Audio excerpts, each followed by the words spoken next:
Onde está a cultura? A cultura está em todos os cantos do Brasil.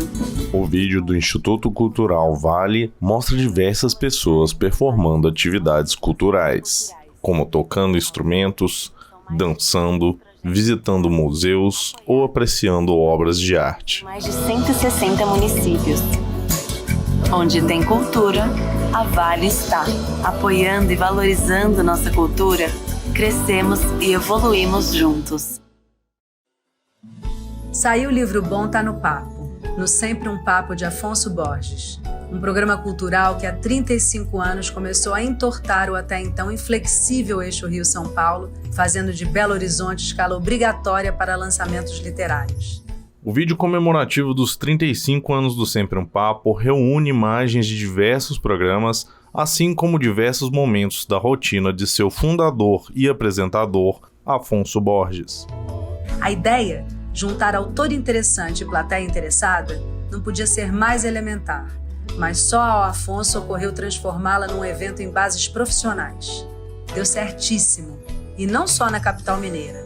Nessas 3 décadas e meia de existência, o Sempre um Papo cravou bandeira em mais de 30 cidades de 8 estados, nas quais contabilizou algo em torno de 8.000 noitadas literárias, em torno de 2.000 convidados, entre eles peixes graúdos, como os nobres José Saramago e Mário Vargas Llosa. Mas também estreantes, já que na ciranda das letras não se pode ter sempre um papa.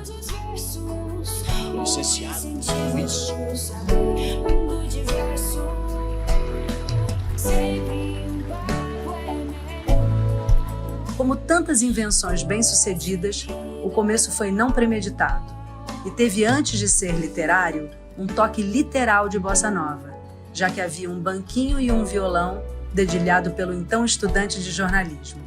A estreia em março de 1986 foi com Oswaldo França Júnior, o romancista de Jorjão brasileiro. A coisa tendo engrenado, Afonso se mudou com mala, cu e violão para a Casa Maior, onde o evento, rebatizado e abençoado pelo Frei Beto, ganhou nome e formato definitivos. Sempre um Papo. Nos primeiros tempos, o próprio Afonso, o lambe-lambe de si mesmo, saía pela cidade com papel e cola na divulgação do Sempre um Papo. Sem grana para hotel, oferecia pouso a convidados. E lembrando que pagou a primeira passagem aérea em 17 prestações. Aos 59 anos recém-feitos, o vitorioso Afonso ainda não está de papo pro ar, mas já não precisa ligar do orelhão para o serviço de divulgação das editoras como fazia no começo, nem pegar carona para buscar convidado no aeroporto. A vantagem, imagino eu, era ficar com as mãos livres para apanhar boas ideias, entre elas o cada vez mais prestigiado Fli Araxá, na pista há 10 anos. Há um tempão mantém coluna, Mondolivro, agora nas ondas da Rádio Alvorada, e vem mais novidade aí. Desembarcou nas terras de Drummond esse ano com o Flitabira, Festival Literário Internacional de Itabira. Um sonho antigo. Mas não vá pensar que esse bicho carpinteiro das letras resultou num desses fazedores estressados. Nada disso.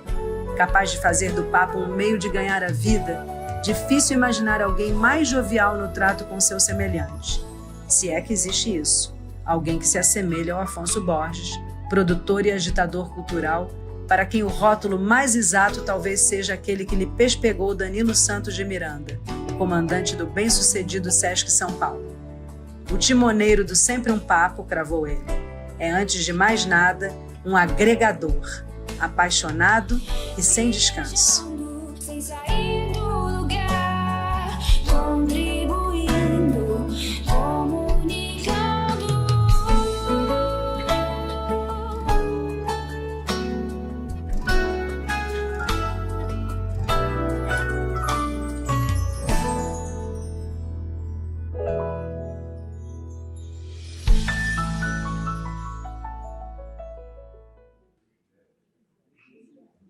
O escritor e apresentador Afonso Borges entra no palco junto do convidado Leonardo Boff. Eles se sentam em poltronas e à frente deles há 2 mesas de centro com livros do autor Leonardo Boff dispostos. Boa noite, gente. Pode bater palma pro Leonardo, viu, gente? Não tem problema não. Dezenas de pessoas na plateia batem palmas com muita energia. Gente, muito obrigado pela presença. Meu nome é Afonso Borges, eu faço o projeto Sempre um Papo há 36 anos. Afonso é um homem branco de cabelos e barba grisalhos. Ele usa um óculos de hastes pretas e uma boina bege claro. Afonso veste uma camisa polo preta e calças jeans azul escuro. O YouTube do Sempre um Papo, ali tem mais de 600 programas de TV gravados ao longo destes 25 anos. Desde já eu peço autorização de imagem para vocês. Esse programa não está sendo transmitido ao vivo, não é um streaming, ele está fazendo apenas uma documentação, mas amanhã ou depois a gente coloca no YouTube. Por força de lei, eu peço autorização de imagem para todos vocês. Caso, fortuitamente, alguém se sinta desrespeitado no seu direito de imagem, pode processar o Gabriel, que está ali, ele ali, entendeu? Eu faço sempre essa introdução, ele já tem diversos processos contra ele, mas não tem nada com isso, o problema é dele, entendeu? Gente, é com muita alegria que a gente começa, aos poucos, a retornar ao mundo presencial. Foram 2 anos e pouco fazendo lives, ano passado a gente fez mais de 100, e senti falta do Leonardo, afinal de contas, desde o começo do Sempre um Papo, lá em 1986, eu fiz todos os lançamentos de livros, sempre com a presença, às vezes mais de uma vez por ano, do Leonardo e da Márcia, que nos acompanhou. Então, esse evento de hoje se reveste também dessa simbologia, né, de tentar retornar a esse mundo de presencial, mas guardando as qualidades que o mundo digital nos trouxe, né? Que é essa possibilidade de estar sempre acessando os programas via digital. E o projeto Sempre um Papo é uma iniciativa via Lei Rouanet, esta lei tão vilipendiada por esse governo, graças ao patrocínio aqui da CEMIG, do Instituto Cultural Vale, da Uzi Minas e do Mater Dei. Eu agradeço a essas empresas que confiam no projeto já há tantos anos, para a gente poder conseguir prosseguir no trabalho de divulgação da literatura brasileira. Muito obrigado pela presença de todos, viu?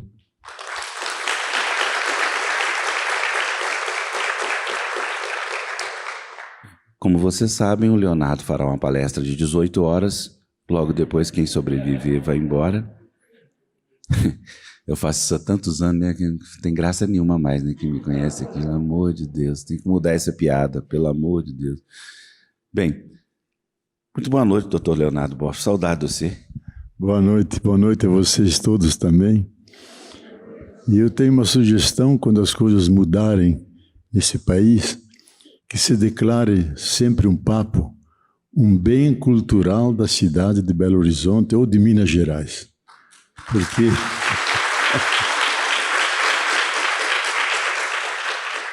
O filósofo e escritor Leonardo Boff é um homem branco de cabelos e barba grisalhos. Leonardo veste uma camisa de manga comprida, vermelha, e uma calça bege. Ele usa óculos de hastes pretas e um cachecol vermelho. Dificuldades presentes. Então merece o reconhecimento do mundo cultural brasileiro. É isso que eu queria dizer. Obrigado, querido. Gente, o Leonardo está aqui para falar sobre o tema que ele propôs, a questão da energia do amor, mas eu vou pedir para o Leonardo, é o seguinte, como ele ficou trancado em casa, ele fez uns 18 livros, então eu vou pedir para o Leonardo abrir, fazendo um brevíssimo relato de cada um dos livros que está aqui sendo vendidos, né? Quer dizer, tem alguns que nem tem nem mais, né, Leonardo? Mas enfim, que você falasse rapidamente dos livros, Leonardo, antes de entrar no tema.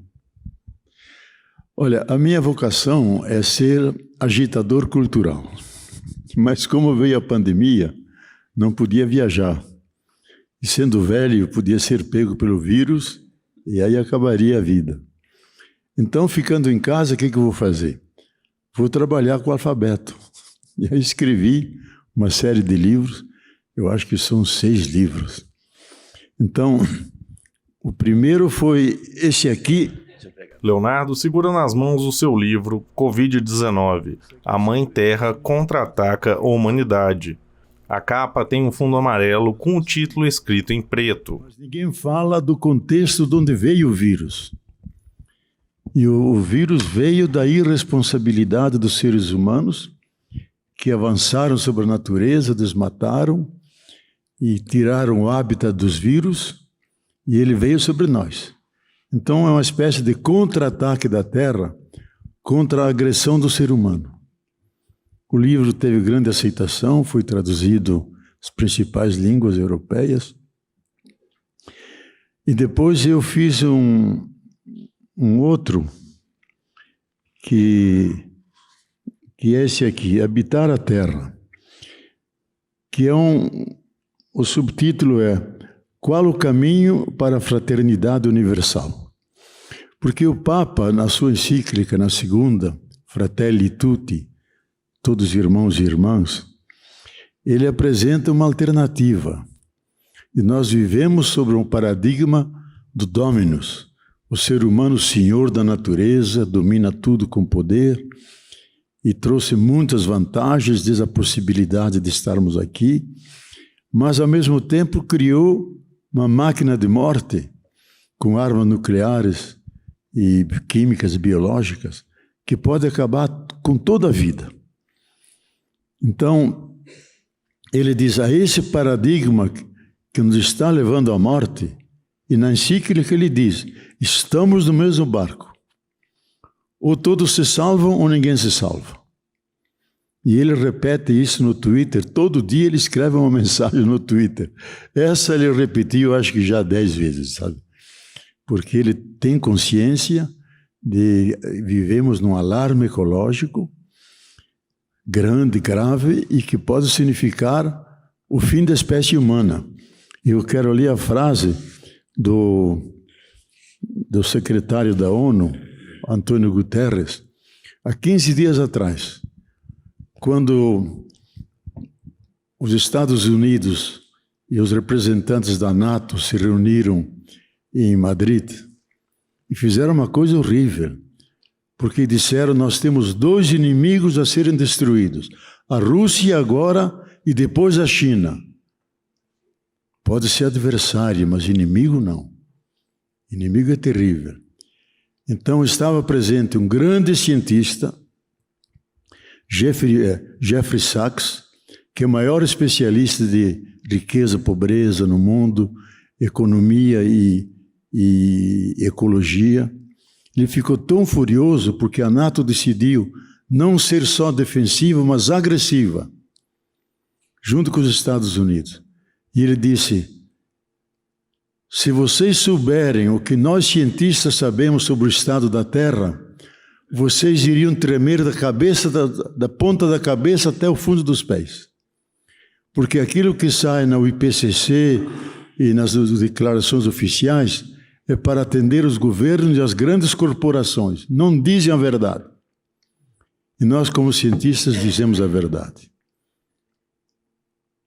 E uns dias depois, houve uma reunião, agora também em Madrid, estava o presidente Antônio Guterres, e ele disse essa frase, nós temos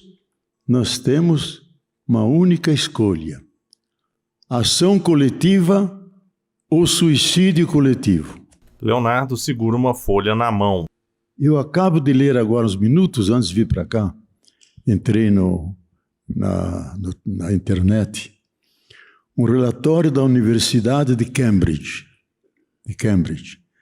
que reuniu uma centena de grandes cientistas e publicou o resultado com o título Do pior para o pior. Do pior para o pior. Porque, de repente, se deram conta que o aquecimento global se acelerou enormemente, por surpresa de todo mundo. E nós vimos agora, aqui no Brasil, eu em Petrópolis, aqueles deslizamentos, enchentes na Bahia, e depois lá em Minas, e agora na Europa, os grandes incêndios. Ontem a minha tradutora, que traduz para o inglês meus textos, ela diz, estou aqui em Londres com 41 graus, isso nunca houve na história. Então toda a Europa está sob fogo. Então se deram conta que o aquecimento se acelerou, E aí, a comunidade científica norte-americana, não alguns cientistas, a comunidade científica norte-americana disseram: tudo nos indica que a Terra vai dar um salto no aquecimento, um salto abrupto. Essa é a expressão técnica. Vai dar um salto abrupto. Ela vai chegar a 3, 4 graus em 3, 4 anos, a partir de agora. Diz que com esse calor, as espécies não vão se adaptar e mais de 2/3 da humanidade vai desaparecer. E aqueles que subsistirem vão ter inveja daqueles que morreram. Bom dia, eu estou desesperado. Agora, eu acho que nós, o Afonso e os intelectuais, nós temos um dever de consciência, porque os grandes chefes de Estado, os grandes diretores das empresas não querem saber disso, porque deveriam mudar o modo de produção, o modo de acumulação, o modo de enriquecimento e começar a respeitar a terra, emitir menos gases de efeito estufa, mudar tudo. Aí a tese básica para mim desse Covid-19 é dizer: a Terra deu uma última lição, porque esse vírus só atingiu a espécie humana e o planeta, não atingiu nossos gatos, nossos cachorros, e diz: ou mudem, ou vou mandar o next big one, vou mandar o último grande vírus, que vai exterminar a espécie humana. Então os cientistas criaram até a expressão nova dos últimos 10 anos, 5 anos, a virosfera. Diz que, dada a degeneração total da ecologia, vamos ter uma invasão tremenda de vírus. Então, a virosfera é uma esfera de vírus. Vocês viram, eu tenho medo de pegar a varíola do macaco, sabe? Porque a gente vai acabar virando macaco, eu acho, sabe? Com a varíola do macaco. Que eles não sabem como enfrentar. Então, eu estou dizendo isso não é para assustar a gente. Inclusive, o documento diz: é para a humanidade estar preparada, porque nós temos ciência e temos técnica, não para evitar o desastre, mas para evitar os danos mais graves que atingem a humanidade. Isso nós podemos. E só podemos fazer, como diz o Guterres aqui, o secretário da ONU, se temos uma escolha, se temos uma ação coletiva, senão será o suicídio coletivo. A maioria não pensa nisso. Então, esse livrinho, eu estou feliz com ele porque tentei comentar a tese do Papa, que desse paradigma de dominação para o paradigma do frater, do irmão e a irmã. E a encíclica toda montada em cima disso, como forma de salvar a humanidade. E diz: não só porque São Francisco chamava todos os seres com o doce nome de irmãos e irmãs, mas porque, por um dado de ciência, todos nós temos todos os seres vivos têm o mesmo código genético. Os mesmos 40 tijolinhos e os mesmos 4 cimentos diferentes que compõem os diferentes seres, e faz que um laço de fraternidade nos une a todos. Então não devemos nos considerar fora da natureza, em cima dela, explorando até não poder, mas todos os seres são irmãos e têm que se tratar como irmãos. Ou fazemos essa mudança, diz o Papa, ou nós não teremos futuro. Vamos ao encontro de uma tragédia. Esse livrinho saiu antes na Itália, o Papa leu, me mandou um bilhete com uma letra toda quase ilegível de velhinho, sabe? Me agradecendo. Ele já me mandou vários escritos, porque a gente tem colaborado bastante. Então, eu aconselho esse livro aí, e tem um outro que completa esse fininho, que é o Doloroso Parto da Terra. Então, eu aprofundo a tese do Papa, uma sociedade de fraternidade sem fronteiras e de amizade social. É a proposta dele. Leonardo segura na mão o livro O Dolorido Parto da Mãe Terra. Então eu concluo negativamente que assim como está o mundo dominado pelo capitalismo, não é possível. Mas nós podemos colocar cunhas, podemos ter hábitos de fraternidade, de superar as discriminações, nos abaixar na altura de cada um, olhá-lo nos olhos, tratá-lo de fato como irmão, como irmã, lentamente criar uma consciência nova de convivência, de respeito. Isso nós podemos, começando com a gente mesmo. E o Papa diz, comece cada um no seu lugar, no seu município, no seu país, até os confins do mundo. Se cada um pensar assim, nós vamos criar essa sociedade de fraternidade universal. Porque somos, de fato, não pela mística de São Francisco, de fato somos irmãos e irmãs. Só que nós não nos tratamos assim. Ele chega a dizer, transformamos o jardim do Éden num matadouro e o ser humano como o Satã da terra. Quando ele, na sua vocação do Gênesis 2, ele é chamado a guardar e cuidar do jardim do Éden. Então, eu não quero assustar vocês, mas eu acho que a gente tem que ser sincero. Dizer quais os desafios que nos estão vindo ao encontro e que nós devemos estar preparados. Eu mesmo, falando lá ao prefeito de Petrópolis, digo, olha, todos esses, aqueles 100 e tantos que morreram soterrados, mais de 1.200 que perderam as casas, não deixe construir as casinhas novamente nos morros, porque dentro de 3, 4 anos vem novas e piores enchentes e deslizamentos. Crie lugares mais planos, com infraestrutura de ônibus, de escola, etc. Isso é estar à altura dos desafios que estamos vivendo. Então a gente tem que falar sobre isso.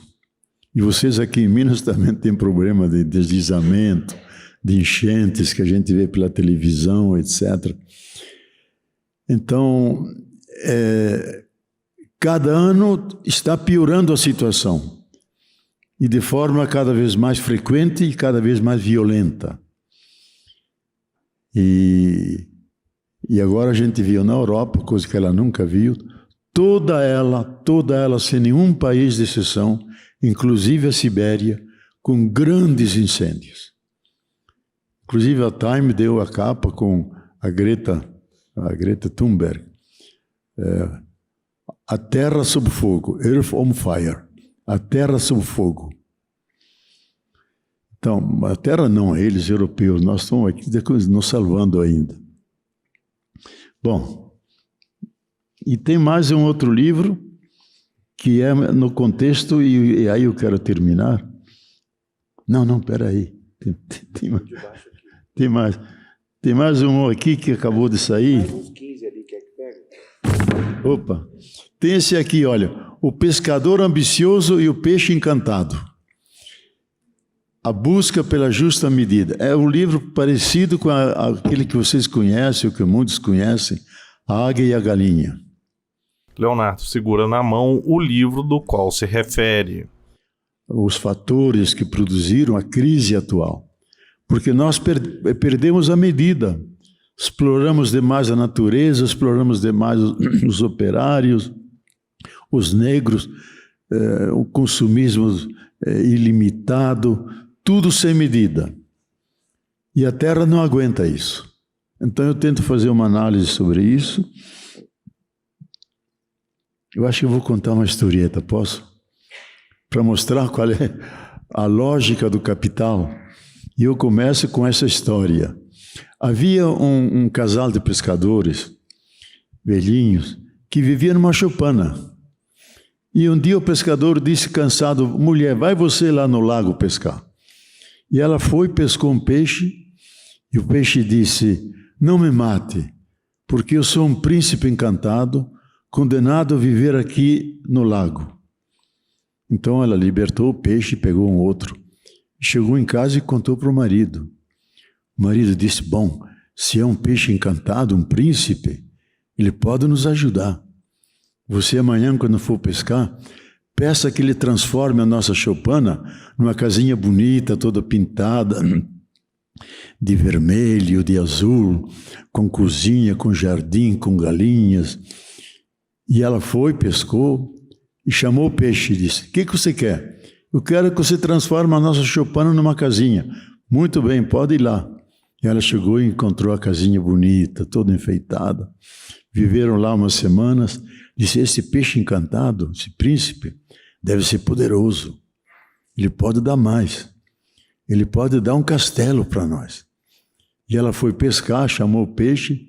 Ele disse: e agora, o que vocês estão querendo? O meu marido gostaria de ter um castelo. Disse: pode ir lá. Chegou, estava um castelo, e ele passeando com as damas naquele castelo todo encantado. Mas como era muito ambicioso, passou uns meses e disse: não, eu queria mais. Ele foi na janela junto com a mulher, mostrou todas aquelas montanhas, disse: eu queria ter todas essas terras, essas montanhas, eu queria ter um reino. E um castelo de um rei. E falou para o peixe, quando foi pescar, o peixe disse: tudo bem. Chegou em casa, viu o marido vestido de rei, e cheio de damas, e príncipes, e condes. Na plateia, espectadores ouvem atentamente. E ele feliz da vida. Mas como era muito ambicioso, ele disse: olha, vou pedir uma coisa que ele tem que conceder. Peça ao peixe para eu ser papa. E ela disse: olha, não dá, papa só tem um. Mas ela forçou tanto a barra que ela foi lá e falou baixinho para o peixe, quando ele chamou: olha, meu marido é meio maluco e quer ser papa. Disse: pode ir lá. Chegou lá e estava ele de papa, com 3 coroas, cheio de cardeais, fila de gente para o beijamão e dando a bênção. Ele até se cansou de ser papa. Mas como era extremamente ambicioso, disse: esse príncipe deve me dar a última coisa que eu desejo, e desejo muito mesmo. Diga a ele que eu quero ser como o bom Deus, que faz nascer o sol e a chuva, que faz nascer o sol e a lua. Ela disse: isso eu não posso, porque isso já é demais. Mas ele forçou ela e foi. Ela foi trêmula para lá e sussurrou ao peixe, dizendo: olha, meu marido, eu acho que ele ficou meio louco. Ele gostaria de ser o bom Deus que faz nascer o sol e a lua. Disse: pode ir lá para casa. Chegou lá em casa, na choupana. Estava ele miserável lá, pobre na choupana, e ela também pobre, sentada junto com ele. Então vocês veem a lógica da ambição que é própria do capitalismo. Começa com a choupana, vai para casa, vai para o castelo, vai para um reino, vai para ser papa, no fim quer ser Deus. E assim, Francis Bacon, o fundador do método científico, disse: o nosso projeto é ser o menor Deus em terra, ser o pequeno Deus na terra. Que nós vamos mudar essa terra com técnica, etc., e vamos fazer o nosso mundo. E agora vocês veem que nós estamos derrotados por um vírus invisível que botou de joelhos todas as potências militaristas, que tem bombas nucleares que podem acabar com toda a humanidade e não podem fazer nada contra o vírus, apenas com as vacinas, sem ainda imaginar as sequelas que agora estão aparecendo no fígado, nos rins, no cérebro das pessoas. Então, nós não saímos da pandemia. Eu estou feliz que vejo ainda várias pessoas com a mascarilha, diz os espanhóis, com a máscara. Então, esse livro tenta discutir isso. E fiz um segundo volume mais técnico, mais científico, para mostrar como uma das causas da nossa crise mundial é que nós não conhecemos medida no consumo, na relação com o outro, na nossa linguagem, tudo é excessivo. Uma lei áurea de todas as éticas, todos os caminhos espirituais, é a justa medida. Por exemplo, no grande templo de Delfos, dos gregos, estava escrito em cima, grande, Meden Agan, nada de excesso. Em todos os templos romanos, quem foi para Roma e viu um templo antigo, está escrito em cima, ne quid nimis, nada de excessivo. O grande ideal das éticas mundiais, seja do Oriente, seja do Ocidente, é a virtude do meio, nem de mais nem de menos, a justa medida, em todas as coisas. E diz, é o segredo da felicidade e da serenidade dos seres humanos. Então eu tento abordar aquilo e aprofundar na história, na ética, nos costumes, e também ser prático, como começar cada um nas suas relações familiares, na sociedade, ao nível mundial, no nível de produção, no nível de desenvolvimento. Ou nós fazemos isso, ou realmente vamos ao encontro de uma tragédia, do pior. E nós não queremos isso. Bom, agora volto ao tema. Agora a gente vai começar a palestra, tá? Agora vai começar a palestra. Bom, hoje eu fiz uma cerimônia muito singela, lá na casa do Borges, o velho aqui, imagina se esquece os nomes do Afonso. Estava esquecendo o nome do Afonso Borges. Fizemos uma cerimônia... Que isso, Cláudio? Não precisa, não. Fizemos uma celebração singela com a bênção da união da Yara com o Afonso, com os amigos presentes, e rezamos, invocamos Deus para que esse amor seja a realização mais suprema dos seres humanos. E eu queria dizer algumas coisas sobre essa coisa do amor. Talvez começando com um mito antigo, conhecido, que dizia: no começo era tudo escuridão, não havia luz nenhuma, havia só um ovo na sua perfeição e brilhava por todos os lados. De repente, sem saber porquê, esse ovo se parte em dois.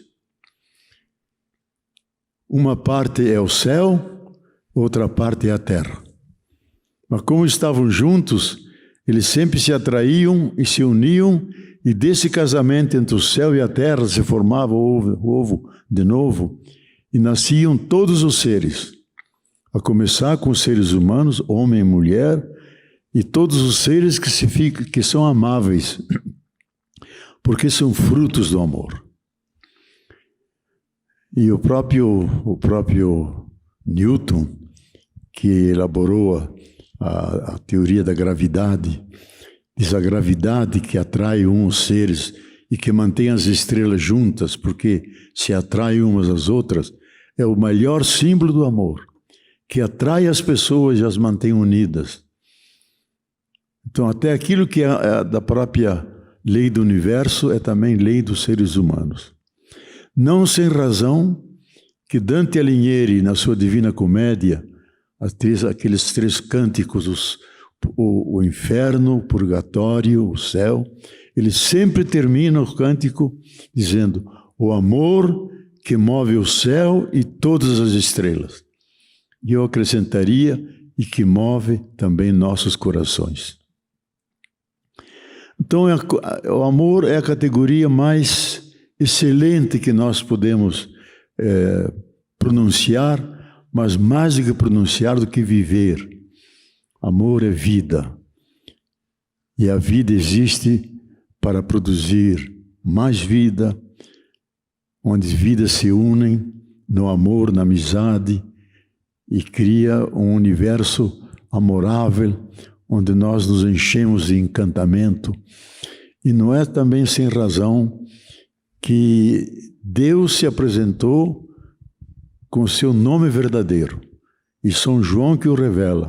Deus é amor. E vejam o detalhe. Ele diz: quem é fiel ao amor é fiel a Deus. Nós esperaríamos que dissesse, seguramente um padre meio conservador ia dizer isso: quem é fiel a Deus é fiel ao amor. Não, São João diz o contrário. Quem é fiel ao amor, esse é fiel a Deus. Porque Deus é amor. Porque Deus é amor. E veja, e há gente hoje que vive do ódio, da mentira, dos fake news, que não quer saber de salvar as pessoas humanas, que deixa as florestas pegarem fogo, que a Amazônia seja desmatada, que discrimina negros, indígenas, mulheres, LGBT+. Esses têm como inimigo o amor, a amizade, a bem-querença, a solidariedade, a compaixão. Esses são seus inimigos. E nós estamos vivendo essa situação. Não sem razão estou aqui com o meu chale vermelho, para mostrar que nós temos que mudar. Nós temos que mudar.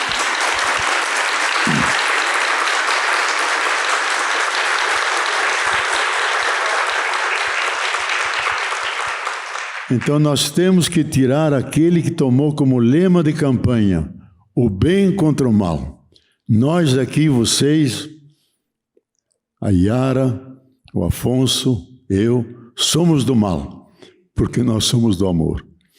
E eles se consideram do mal, se consideram do bem. Mas o que mais fazem é maldade sobre a humanidade. É a coisa mais triste de todas, que é um verdadeiro genocídio. E para mim, a figura que mais me escandalizou foi quando ele imita uma pessoa que está se afogando, buscando oxigênio, porque faltava oxigênio lá em Manaus e morreu. Ele imita uma pessoa dessa, rindo dela. Isso é o supremo da falta de amor. Então nós queremos que o nosso país seja um país de hospitalidade, um país que tenha a centralidade nas relações de amizade, de amor. Como dizia Paulo Freire, porque a gente ficou muito amigo trabalhando anos juntos, e perguntei a ele, Paulo Freire, qual é o teu ideal? Porque ele era o grande pensador da educação. Ele disse, Boff, o meu ideal seria uma sociedade menos malvada, onde fosse mais fácil o amor. Depois ele disse, olha, Boff, em vez de ser mais fácil, onde seja menos difícil o amor. Então, o ideal dele era isso, uma sociedade menos malvada, onde não fosse tão difícil o amor. Esse é o grande ideal humano. Então, o amor é tudo. Mas não basta o amor. São Paulo é muito vivo quando ele descreve no capítulo 13 da Epístola aos Coríntios, quando ele fala do amor, que tem a fé que passa, a esperança que passa, só fica o amor, que o amor nunca se acaba. Mas ele mostra os acólitos do amor, que sem isso o amor não se sustenta.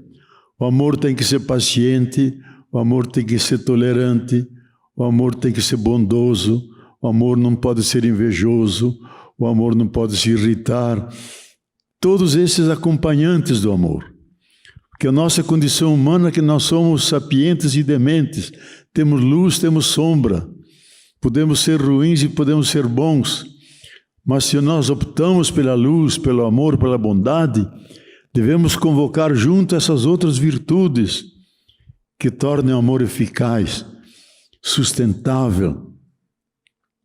E por isso, a maior realização humana é duas pessoas que se encontram, se amam e levam esse projeto a vida fora. Mais um dado que é muito interessante. Em 1952, dois grandes cientistas norte-americanos, Drake e Watson. O Watson morreu ano passado. Na plateia, um homem assiste atentamente. O grande feito deles foi descodificar o código genético dos seres humanos. E ele, no final, descodifica o código genético todo, que foi um trabalho imenso, e mostrou qual é aquela espiral que é, digamos, a cartilha pela qual se constrói a vida humana. E ele, na conclusão, faz a seguinte afirmação: eu sou um ateu, mas o texto mais importante que eu li e que combina com a minha teoria científica é aquele de São Paulo aos Coríntios, quando ele fala do amor. O amor pertence ao DNA dos seres humanos, pertence à essência dos seres humanos. Por isso não existe ser humano sem a capacidade de amor. Também ele tem a capacidade de negar o amor. Mas ele é todo estruturado, e ele diz: eu me considero um Paulo profano, embora ateu, que afirma aquilo que ele afirma, que o amor nunca passa, que o amor é a essência do ser humano. E eu trouxe a prova científica disso. Então acho que é importante, gente, refletir sobre isso, porque há 1000 discursos sobre amor, 1000 discursos. Eu já escrevi um bocado de artigos sobre isso, usando essas formulações da ciência moderna. E para terminar, mais um outro grande cientista, esse latino-americano, que vocês devem conhecer, quem é professor e professora sabe, Humberto Maturana, um grande biólogo chileno. E ele fez um estudo sobre a base biológica do amor, um dos grandes biólogos do mundo. Junto com Capra, junto com outros grandes nomes, é considerado um dos fundadores da moderna biologia. E ele constata, nesse longo estudo, a base biológica do amor, que o amor tem uma dimensão cósmica. Quando se deu aquela grande explosão com o Big Bang, se formaram os primeiros elementos materiais, os top quarks, que depois se unindo formam um átomo. Eles têm 2 funções. Uma função que é lutar pela sobrevivência. Então ele se reafirma e sobrevive. E tem a outra que ele se relaciona por afinidade e por enamoramento com o outro átomo, o outro top quark. E aí nasce uma relação de amor, que é totalmente gratuita. A outra é necessária porque ele tem que sobreviver. Essa outra não, é seletiva, ele escolhe. E começa a evolução e eles sempre ficam juntos se namorando até aparecer a Yara, até aparecer o Afonso. Porque a história tem 13,7 milhões de anos. Então a história de cada um de vocês, eu escrevi um livro inteiro sobre isso.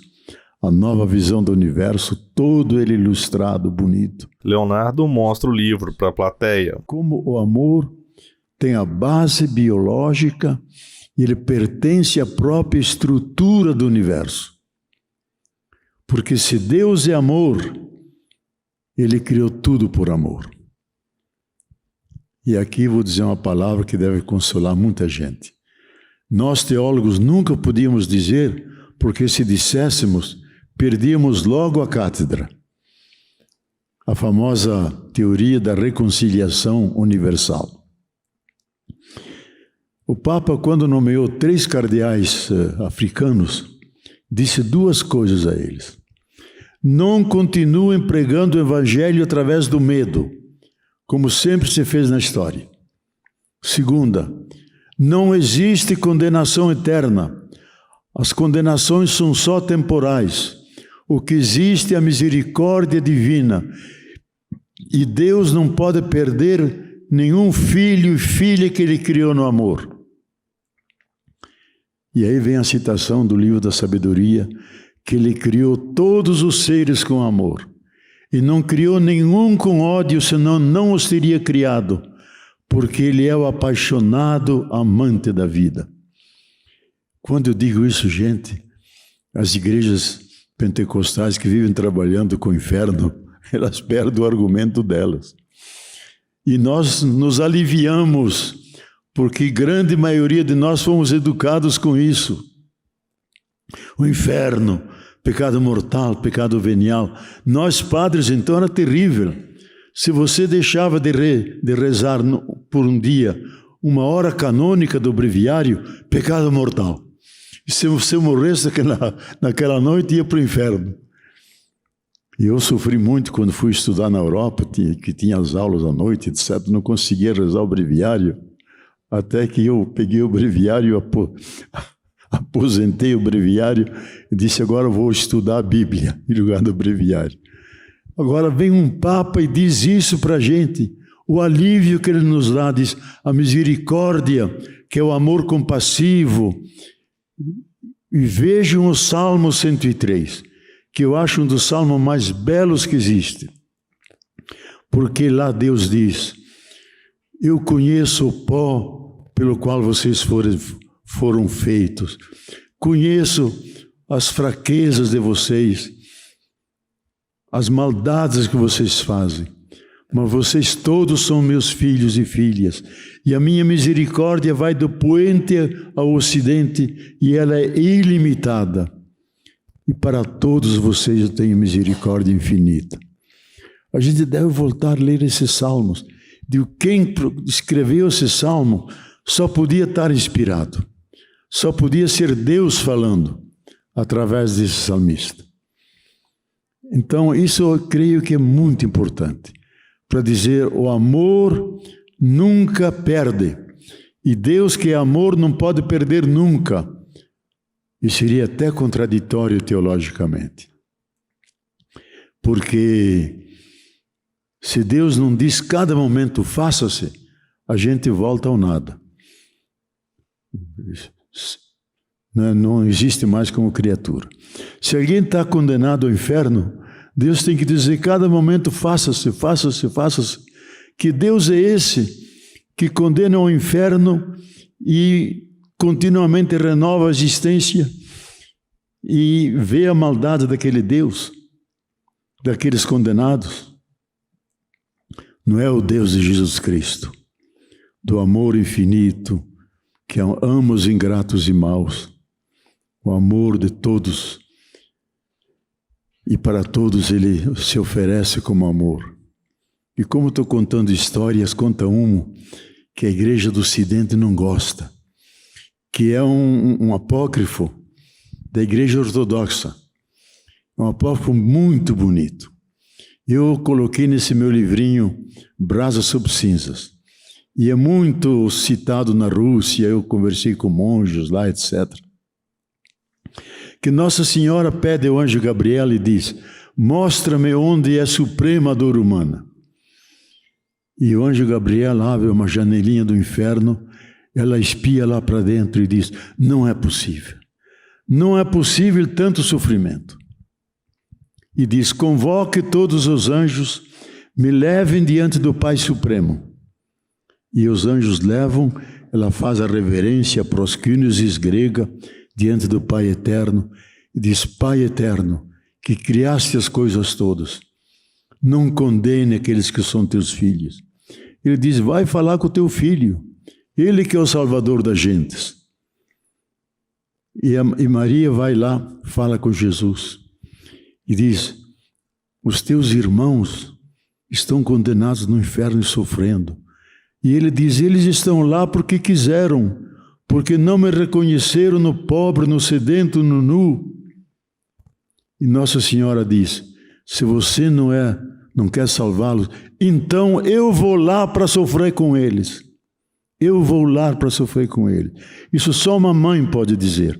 O pai se assusta, reúne todos os santos e diz, por causa da misericórdia de minha mãe, da mãe do meu filho, vamos chamar todos os condenados do inferno. E esvaziou o inferno. E levou todos para o céu. A Igreja Ocidental nunca quis que se publicasse, se contasse essa história do século IV. Para mostrar como é supremo o amor. E a forma do amor que é dolorida, compassiva, é a misericórdia, que se verga sobre aquele que está sofrendo. É o samaritano que o eleva para a hospedaria, é aquele que se inclina, faz seu faminto, e agora os 30 milhões que estão passando fome, as criancinhas que puxam a saia da mãe e diz, mãe, não consigo dormir de fome.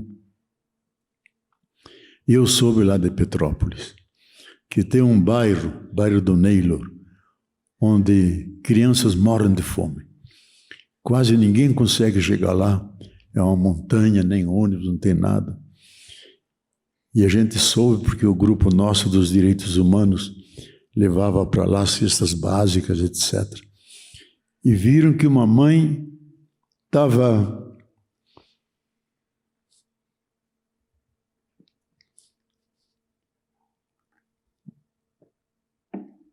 fervendo uma pedra suja, fervendo e mexendo para enganar os filhos e dizer que era uma sopa.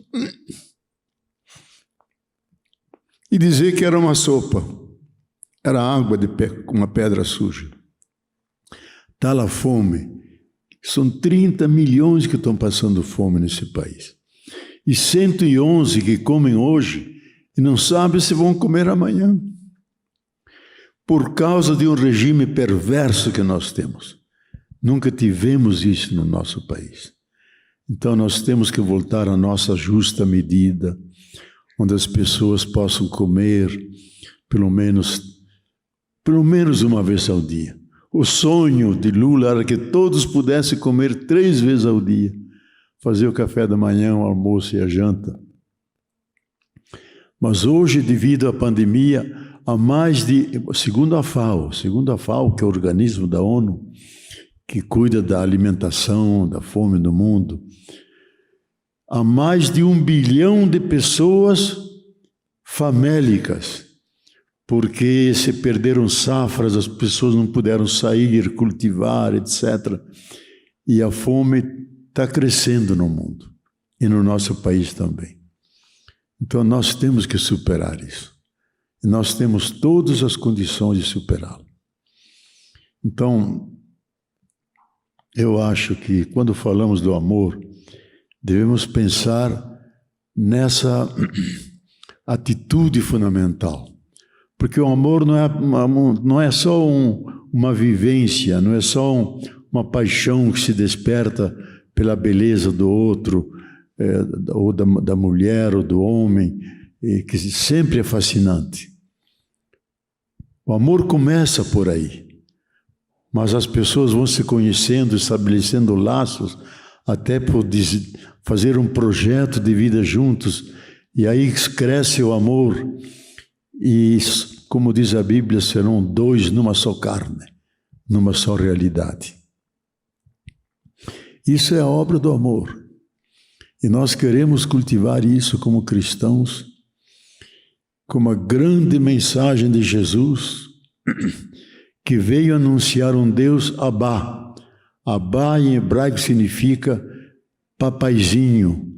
Era a linguagem que as crianças diziam para os pais ou para os avós. E desde pequeno Jesus, por espanto de José e Maria, sempre chamava o seu Deus de Abá. Eu acabei de escrever um livro que está sendo impresso sobre isso. O que significava a experiência de Jesus de sentir Deus como paizinho querido? E eu acho, a minha tese é essa, que quando ele soube que São João Batista estava batizando lá no Rio Jordão, ele vivia naquela vilinha pequena, Nazaré, tão pequena que nem consta na Bíblia, nunca é citada Nazaré. E lá vivia a Sagrada Família. E viviam escondidos, porque estavam no Egito, Herodes quis matá-lo, aí ele voltou, mas tinha medo que matasse o menino, foram se esconder lá no norte, em Nazaré. Aí Jesus, meio curioso, foi ver o que está acontecendo lá no Jordão. Multidão de gente que se deixa batizar por João Batista, e ele entra com a multidão, segundo a versão de Lucas, e João Batista vai batizando, jogando água. E todos saem e Jesus fica. E aí diz o texto, que é a forma simbólica, que o céu se abriu e se escutou uma voz: Tu és meu filho amado, em ti pus toda a minha alegria e complacência. Ou a outra versão de São Mateus, que uma pomba apareceu em cima. É uma forma simbólica para a experiência profunda interior de Jesus. De repente veio a consciência que essa consciência de ser filho de Deus foi crescendo na medida que ele ia crescendo também, até chegar à plena consciência.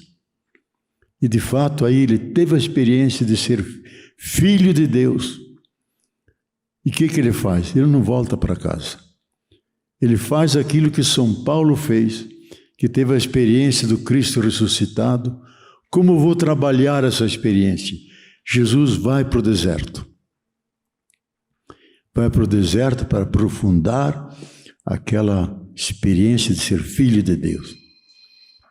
E logo no começo os evangelhos colocam as 3 tentações de Jesus, que o diabo vem e tenta.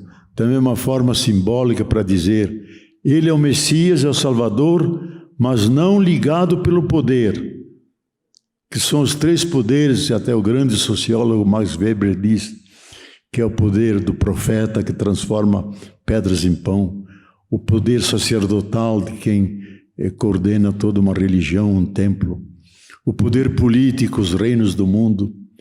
Ele tem poder, mas não é um poder de dominação.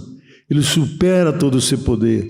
É o poder do servo sofredor de Isaías 51, que está aqui para servir, reforçar o poder dos outros e não fazer do poder uma dominação, mas uma forma de serviço às pessoas humanas. E aí ele volta. Ele deixa Nazaré, que era muito pequenininha, vai para Cafarnaum, que ficava junto ao lago, e começa a pregação. E a pregação essencial de Jesus é pregar o reino do Abá, o reino de Deus, o reino do Pai Celeste, do Paizinho querido. Então, essa herança nós não podemos perder. É o grande legado que Jesus nos deu do amor, e cada um que vive esse amor, ele está ligado àquela essência divina que está dentro de cada um de nós, onde Deus mesmo, como os místicos dizem, como o maior de todos eles, o mestre Eckhart, que diz que é dentro de nós que o Pai gera o Filho e o Pai e o Filho geram juntos o Espírito Santo, geram dentro do coração humano. Nós participamos da Trindade, participamos do amor, e a essência da Trindade é isso, é amor, relação um com o outro, para o outro, não sem o outro, através do outro. Deus é amor.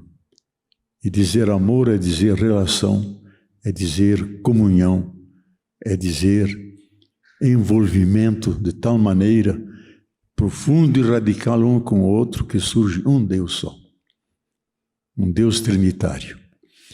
Bom, sobre isso, sobre o amor, podíamos falar muito mais, e é isso que eu falei.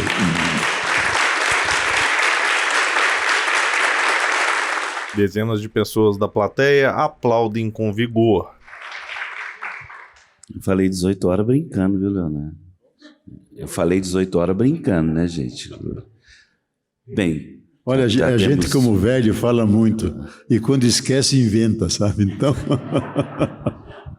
mas não inventei nada não, diz a verdade. Leonardo, você que sentou na cadeira de Jordano Bruno, né? Por causa da teologia da libertação, que está comemorando, a palavra certa é comemorar, né? Vamos colocar esse verbo. 50 anos agora. Queria que você falasse um pouco disso. Eu acho que é uma boa pergunta, sabe? Que estão fazendo 50 anos da teologia da libertação, e a nossa grande bênção, verdadeira graça, que temos um Papa que vem da teologia da libertação, na vertente argentina, o Papa Francisco. E ele chamou todos aqueles teólogos que tinham sido colocados sob suspeita, que perderam as cátedras ou foram condenados, os chamou a Roma e os reintegrou, e dizem, continuam fazendo. Me chamou também, eu fui, mas deu uma briga enorme entre cardeais e uma confusão no Vaticano, e era a véspera do sínodo dos bispos, disse, Boff, não posso te receber, tem muita confusão aqui dentro. Eu tinha que acalmar a rebelião de 3 cardeais, que publicaram um artigo contra mim no jornal lá fora, e depois colocaram em cima da minha mesa sem falar comigo. E ele diz, eu os chamei, os três, me disse ao telefone, vocês fizeram um juramento como cardeais de lealdade ao Papa. Vocês foram desleais. Vocês vão ter o castigo que o Boff recebeu. Vocês não vão poder falar no sínodo. Tem que guardar silêncio. Olha, era para ser um tempo indeterminado. Mas quando o Dom Paulo Evaristo, que foi professor meu lá em Petrópolis, antes de ser cardeal, foi professor de teologia em Petrópolis, ele se encontrou com o Papa João Paulo II e disse, Santidade, o senhor fez com o meu aluno aquilo que os militares estão fazendo com os jornalistas, com todos que exprimem a sua opinião. Eu, como os militares, de jeito nenhum, libere o Boff, libere o Boff. Aí fiquei 11 meses, o Dom Paulo me telefonou, eu estava para entrar para celebrar a missa e não podia falar, disse, agora pode fazer um sermão de 3 horas que você pode falar, que o Papa te libertou. Então, e a coisa hoje é pacífica. Eu acho que a teologia da libertação, sem querer magnificar demais essa teologia, eu acho que é a tendência, o ramo da teologia hoje, mais vivo que tem na igreja. Primeiro que é uma teologia universal, está na África, está na Ásia, em toda a América Latina, em grupos da Europa, em grupos dos Estados Unidos, e a ecumênica das várias igrejas que assumiram essa dimensão à fé como libertação das opressões. E estamos celebrando 50 anos. E do caldo dessa reflexão, porque o eixo central da teologia da libertação é esse, opção pelos pobres contra a pobreza a favor de sua libertação, entendendo a pobreza como opressão, e o contrário de opressão é libertação. Se a gente não entende isso, não entende nada da teologia da libertação. Então, opção pelos pobres, que são a grande maioria da humanidade, a favor da justiça social, a favor da libertação. E isso hoje ficou pacífico em toda a igreja. E esse Papa na Argentina, o Papa Bergoglio, ele era químico antes. Foi fazer uma experiência, estourou um troço lá, ele perdeu metade de um pulmão. Por isso ele fala tão baixinho, ele só tem metade de pulmão, sabe? E por isso ele fala baixo assim. E como ele se salvou, porque estava para morrer, diz, vou ficar jesuíta. Se fez jesuíta e foi aluno de um amigo meu, João Carlos Scanone, que era um grande teólogo da libertação, foi aluno dele.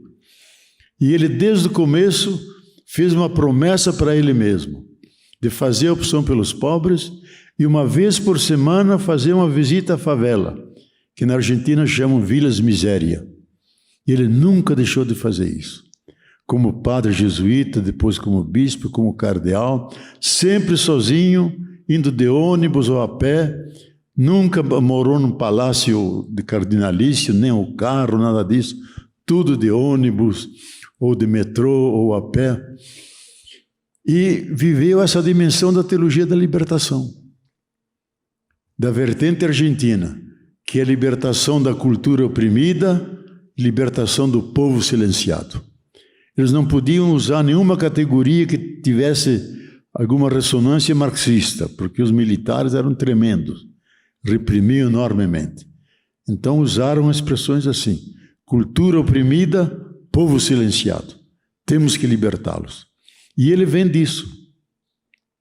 Eu me recordo que como teólogo novo, eu voltei em 72, eu dei uma palestra junto com ele em Buenos Aires. Eu tinha esquecido sobre a espiritualidade da libertação. E um tempo atrás ele me manda de Roma uma foto curiosa. uma foto onde está ele, estou eu todo tipo alemão, de terno, de gravata, etc., de todos os demais latino-americanos, do jeito que a gente se veste aqui. E ele também no canto.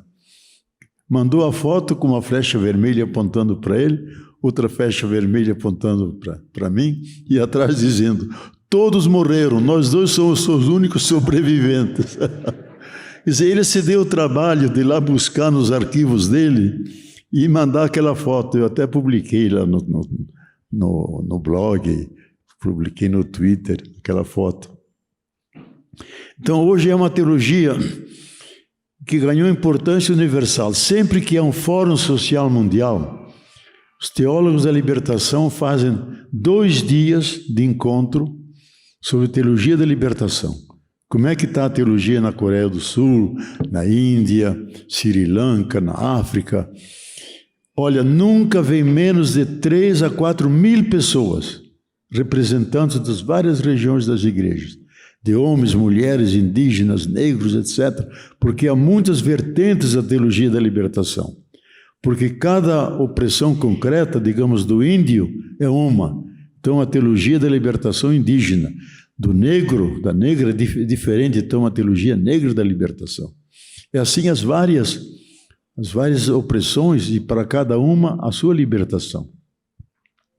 E depois a gente entra naqueles grandes fóruns e olha as palestras nossas, mas sem mentira. As palestras que nós teólogos damos são as que mais ouvintes atraem. Porque a gente diz uma palavra real sobre a realidade a partir das tradições religiosas cristãs, dessa forma libertadora. E como o mundo está meio confuso, a gente tem um rumo. Esse rumo é salvar a humanidade, e eu mesmo comecei nos anos 80 entendendo isso. Se a opção essencial é pelos pobres, temos que incluir entre os pobres o grande pobre, que é a terra, ultra devastada, ultra explorada. Então a opção pela terra e pela sua libertação. Ela está crucificada e temos que baixá-la da cruz. E eu comecei com uma ecoteologia da libertação, quase sozinho. Os teólogos diziam: o bofe de vermelho agora virou verde, fala de ecologia. E tive dificuldade em elaborar, porque as novas ciências e tudo. E finalmente escrevi a minha síntese, que é uma síntese, acho que bastante importante: Ecologia, grito da terra, grito dos pobres. E o Papa me pediu auxílio, porque a gente se encontrou com ele e dissemos: olha, importante que o senhor combata os pedófilos, aqueles que manejam os dinheiros do Vaticano, do Banco Vaticano. Agora, a tarefa principal, Francisco, nós dissemos santidade. Santidade não, santidade é o Dalai Lama, eu sou Francisco. Não queria ser chamado de santidade. Digo, é salvar a vida, salvar o planeta. Disse, mas eu nunca me ocupei com isso. Nós vamos dar materiais para o senhor. Então a gente encheu ele de materiais e ele fez a encíclica que é, não uma encíclica, eu insisti nele dizendo, não faça uma encíclica verde. Tem que ser uma ecologia verde. Tem que ser uma ecologia integral, que pega o ambiente, pega a política, pega a cultura, pega o cotidiano, pega a espiritualidade. E ele fez esse grande documento. Como cuidar da casa comum. Laudato Si. Então, os grandes ecólogos, Edgar Morin, Jeffrey Sachs, que eu citei antes, disseram, com essa encíclica, o Papa se coloca na ponta da discussão ecológica mundial. Então, nós nos sentimos reafirmados e contentes por ter um Papa que assumiu essa dimensão de libertação, que não pensa tanto na igreja, mas pensa na humanidade, e essa encíclica não foi feita para os cristãos, foi feita para a humanidade, onde ele diz explicitamente, e pediu para um agnóstico, que é amigo dele, para fazer o prefácio da encíclica. E esse agnóstico visitou o Brasil e disse: vai a Petrópolis visitar meu amigo lá e conta as histórias daqui. E ele veio, passou um dia lá conversando comigo, contando como é o diário do Papa, que todas aquelas brigas, ele não se incomoda coisa nenhuma, vive uma profunda espiritualidade. 9 horas deita e disse: dorme como uma pedra, acorda 5 horas, celebra sua missa, convoca o embaixador argentino para tomar o chimarrão, e depois ele vai para o trabalho dele. Então é isso. Gente, nós vamos passar para outra parte que também é bastante importante no nosso projeto, que é os autógrafos. Comprem livros, aproveitem que o Leonardo está aqui, que está raro do Léo vir aqui. Então eu queria pedir, por favor, Leonardo, para você encerrar, dizer suas últimas palavras antes do próximo Sempre um Papo que você vai vir. Tá bom? O mais breve. Tá bom. Olha, eu vou dizer uma frase de um grande gênio do cristianismo, que foi Santo Agostinho. Ele não era europeu, era africano. Ele nasceu onde hoje é a Argélia. Nasceu em Hipona. Ele disse uma frase que se aplica muito a nós. Ele disse: nós temos 3 virtudes. Temos a fé, temos a esperança e o amor. Se a gente perde a fé, não morre por isso, continua adiante. Se a gente perde o amor, a gente conquista outro. O que a gente não pode é perder a esperança. Porque se a gente perde a esperança, a gente acaba no suicídio. Mas a esperança tem 2 belas e formosas irmãs, que é a indignação contra tudo que é ruim. E a outra bela e formosa irmã é a coragem para mudar essa coisa ruim em coisa boa. Nós vivemos essa situação, meus irmãos. Vivemos uma situação, devemos nos enamorar da bela e formosa irmã, indignação contra aquilo que está ocorrendo contra os índios, contra os pobres, contra aqueles que são abandonados sem vacina, sem oxigênio. Nos indignar contra o que estão fazendo com o nosso país. E com a coragem para mudar isso, nós temos que mudar. E daqui a pouco temos a chance de poder democraticamente mudar esse país. Então vamos nos enamorar dessas 2 irmãs, a indignação, mas não ficamos só indignados, não. Vamos com a coragem, com determinação para amar esse nosso país, resgatar a sua dignidade e ele que seja importante para o mundo inteiro. Porque os cientistas estão dizendo, o Brasil, pela sua magnitude e grandeza e pela riqueza dos seus bens naturais, pode ser a mesa posta para as fomes do mundo inteiro. E que isso se realize. Muito obrigado.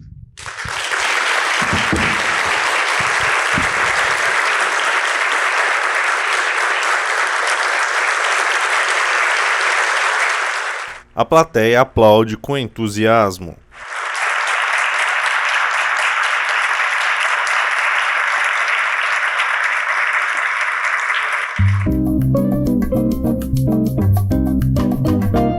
No saguão do auditório, uma fila se forma para os autógrafos. Em volta de uma mesa, diversas pessoas adquirem os livros de Leonardo Boff. Em outra mesa, Leonardo Boff autografa, tira fotos e conversa com os espectadores.